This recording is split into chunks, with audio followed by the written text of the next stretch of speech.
রাখবে বাবা, তুমি ভালো মেয়ে না, দিদি তো কি কেঁদেছে দিদিটা, বাবা সে কান্নার দাম নেই। দাদু লাস্টে ফোন দিয়েছে, তাও ফোন ছুঁড়ে ফেলে দিচ্ছে। আর এটা তো ভালো মেয়ে, এর আবার ফের বনু হয়েছে, আবার 5 বছর পরে আরেকটা আনবো। আমাদের সব শুধু মেয়ে হচ্ছে। আমি আছি। হ্যাঁ, আর ওর ভাই হয়ে এসছে।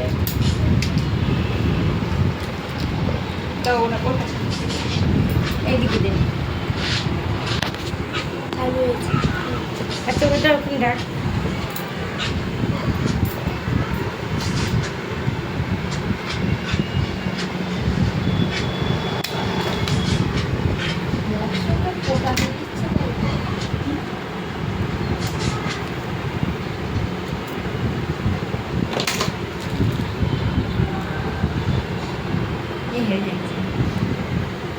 দেখি ওঠো, একটু হাসো, একটু ভালো হয়েছে। ওইদিকে তাকাও, এদিকে তাকাও, ওইদিকে কানটা। তাকাও। হ্যাঁ, ঠিক আছে। হ্যাঁ